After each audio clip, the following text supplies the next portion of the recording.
Greetings, everyone. I'm the delicious and mythical Griffin Muffin. Now, I know it's been a couple of days since the release of the main Witcher teaser, main Witcher trailer. I've wanted to jump on this a bit faster and do a bit of a reaction and talk about the trailer and stuff. I wanted to do something a bit more thorough with better editing, but with everything going on, I decided to do something a bit more, a bit more loose and a bit more on the fly. So why don't I just watch the trailer and point out some things and thoughts that have been mulling in my head for the last couple of days, and we just go from there. Definitely. Let's do it. I've heard tales of your kind, Witcher. So right here, it looks like, to me, when I first see the scene, it reminds me of, say, I don't know, maybe, I can't remember too well. It's been a while since I've read Last Wish maybe 3 times. I've read Blood of Elves 2.5 times, I think. And then after that, I've read the whole series once. But I'm pretty sure this might be Geralt, well, at least when Nilfgaard invades and Ciri has to run away from Sintra. Because I'm trying to point out and see if they're Nilfgaardians, but their armor doesn't look like it's Nilfgaardian, because you see in a later scene how the Nilfgaardians have very stylized armor, but you could kind of see it there, that the armor had the weird patterns across it and stuff like that. You're a mutant. Created by... That is definitely Blaviken. That is no way that is any other city other than Blaviken. I mean, I'm willing to admit that it could be another city, but I see him riding into town, and I instantly get Lesser Evil vibes, like the chapter from The Last Wish. Magic. I really wonder if they're going to put, like, the Tralagrasses in the first season, because if I remember correctly, and you can prove me wrong here, the way that witches are created isn't really mentioned until Blood of Elves, right? I can't remember at the top of my head now, but I'm willing to think that they'll throw it in there to kind of be like, oh, this is how witches are made, and rather than let the audience feel they're in the dark a bit. Roaming the continent. I love that traditional like Ard sign, and like they stagger back, and I instantly get like Witcher 3 Wild Hunt vibes of like all the bandits rushing at me, like, let's get him, boom, like, oh, and stagger back. It's brilliant. And good timing that it froze on this scene, but I'm pretty sure that this is Renfri's crew here. I'm pretty sure it's them. Again, maybe it's just me being biased and me wanting to see the Lesser Evil chapter jump onto the screen, but I'm pretty sure that's, No Horn and all those sort of guys. We don't want your kind here. Hunting monsters. I look like a foglet. I wonder. It's probably a foglet. And again, good timing again. We've cut on a scene that's probably Blaviken. It's the middle of the day, and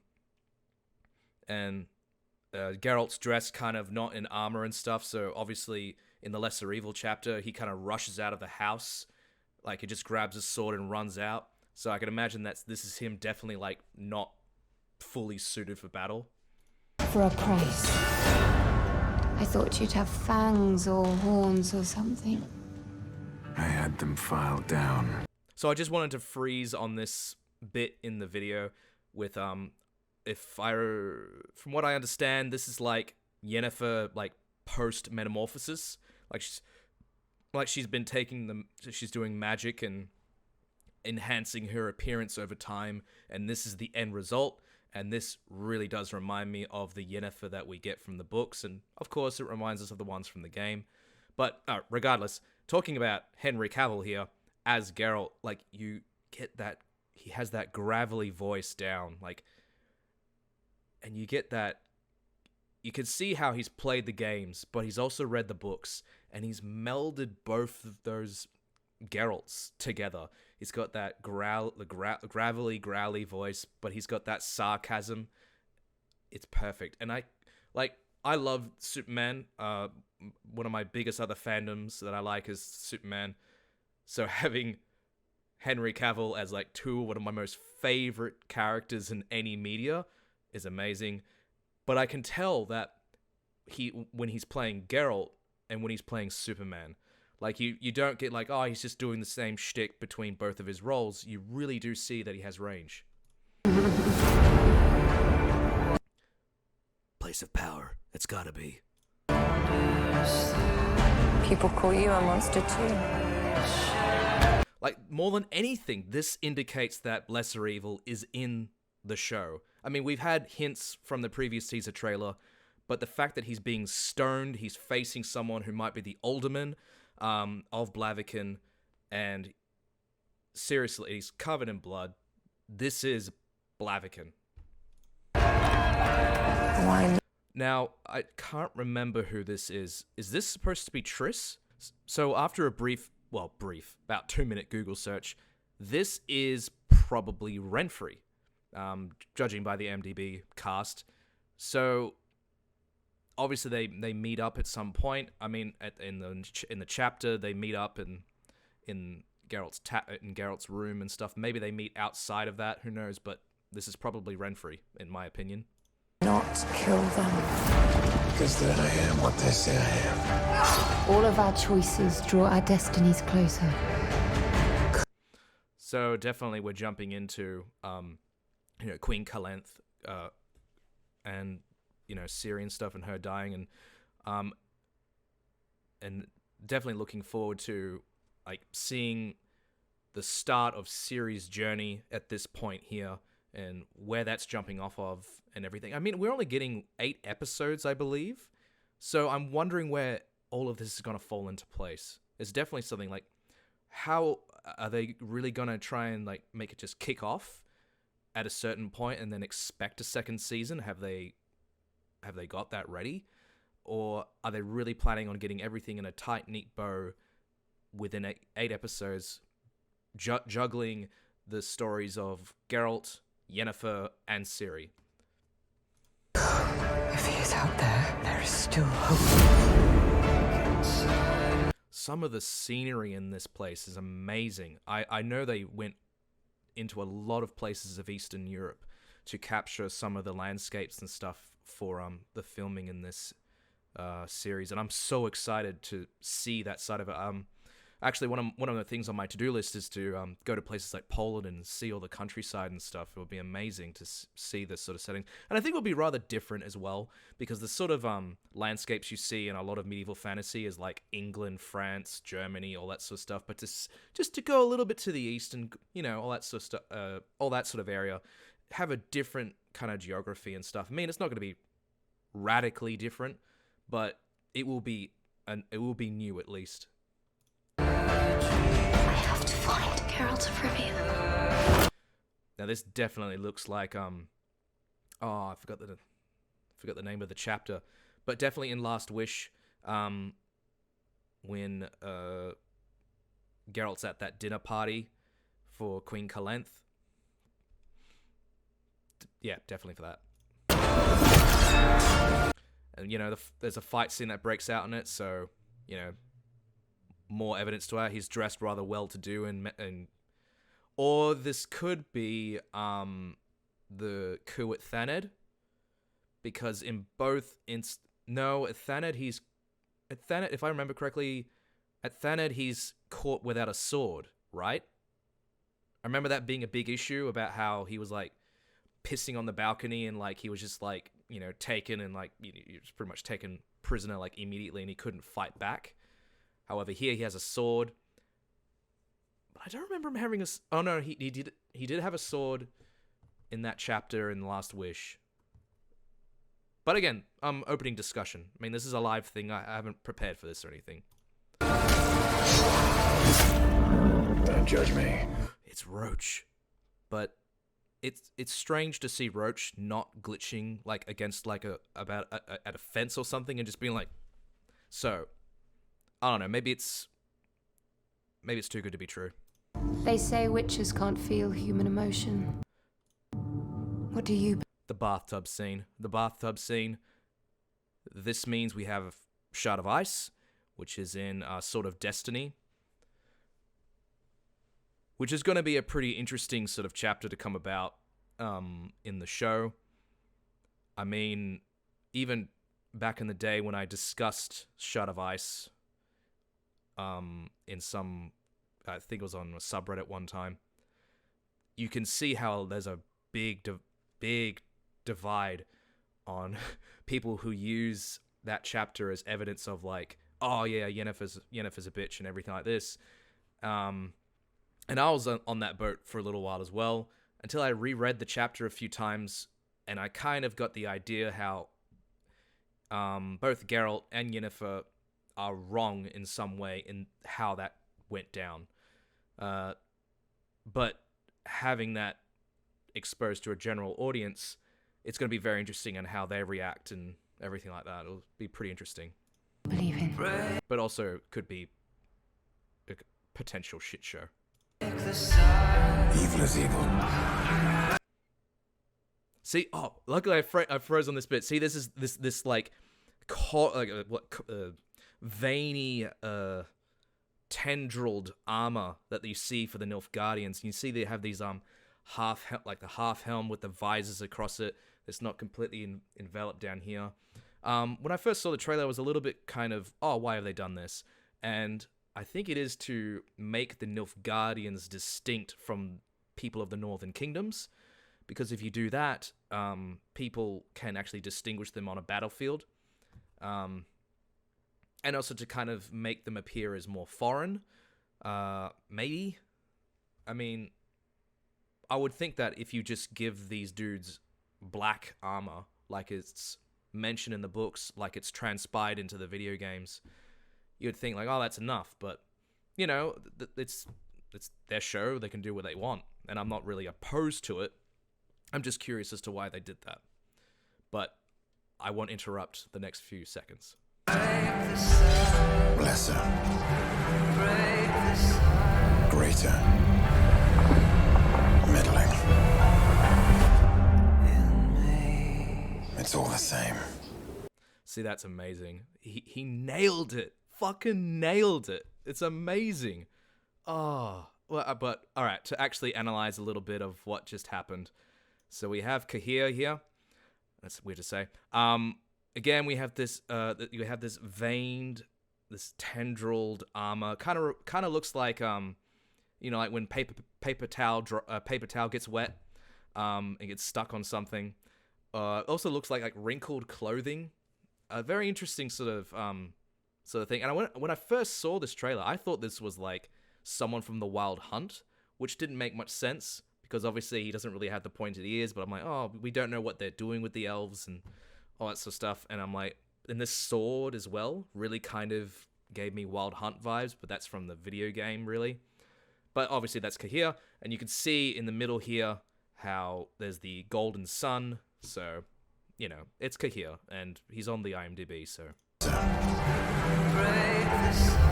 Greater. Middling.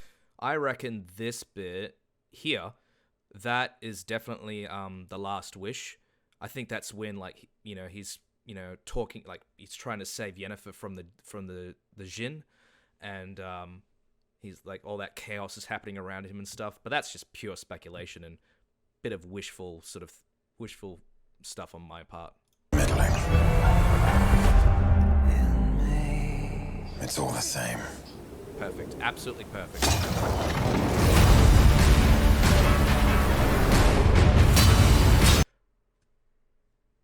100%. That's Renfrey. That's Shrike. Like, look, you got like the hidden dagger here. You got the main sword. You got the red. I know she's supposed to have like a red skirt, but maybe they've reinterpreted it to have like she has like a red undershirt, and she's got like the motley sort of attire that she's described to have. 100%. I mean, I'm so looking forward to seeing the Lesser Evil episode now.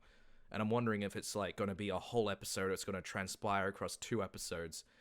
But I'm pretty sure you could squeeze that into one episode. I mean, I squeezed it down into 8 minutes to do a recap, which I have the script already. I'm just looking for artists and stuff to produce it with me. So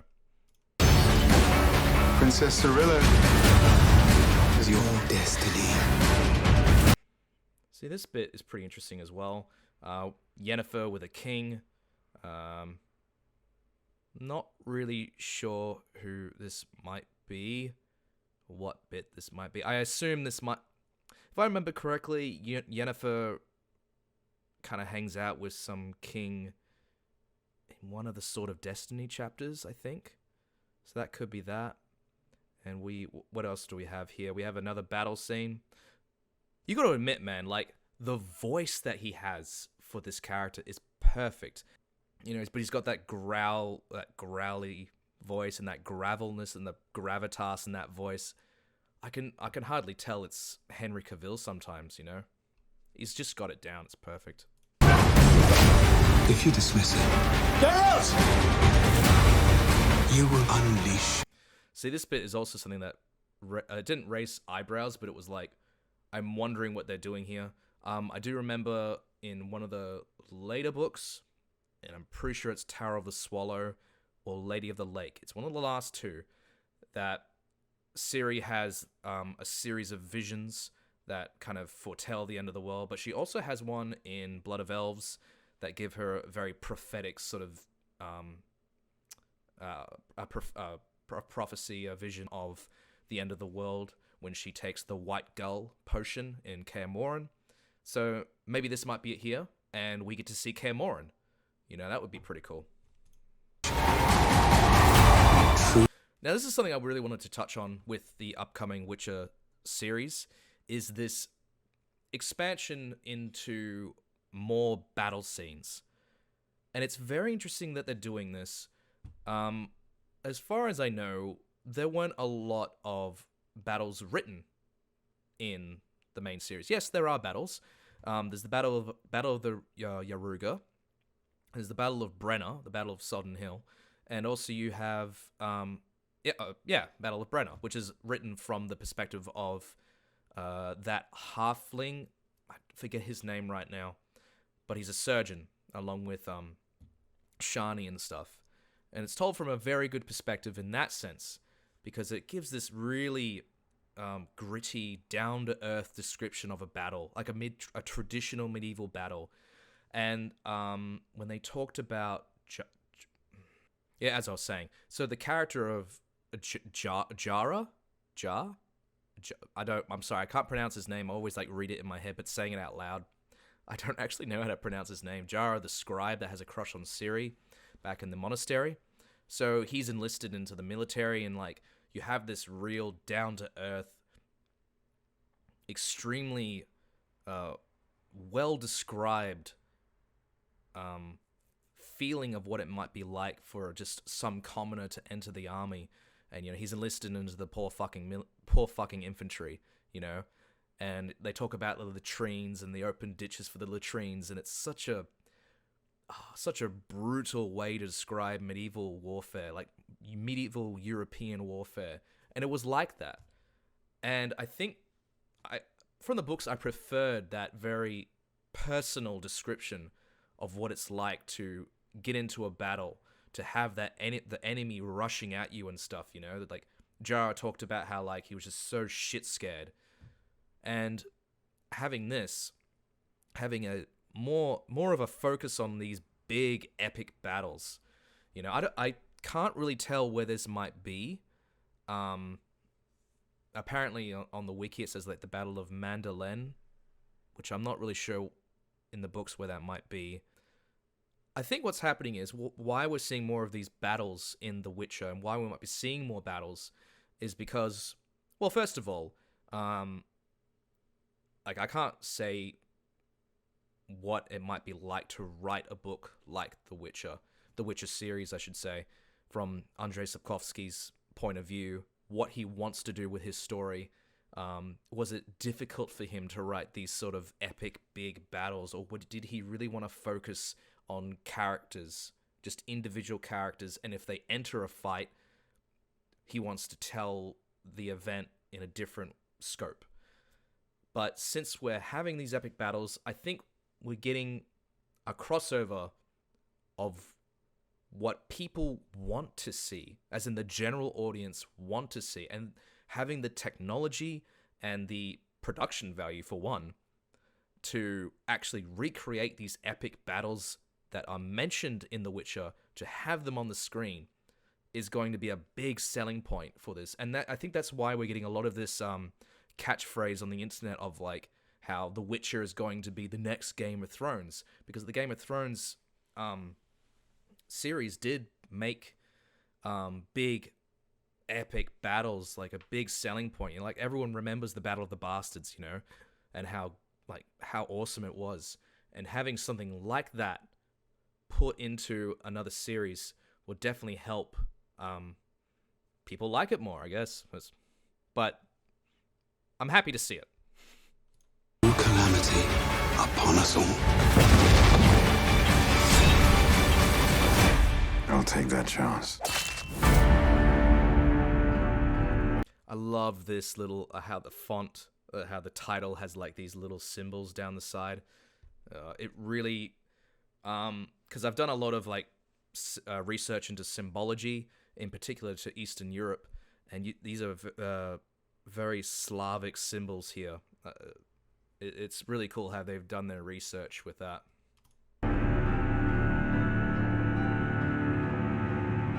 And this is like probably the best bit.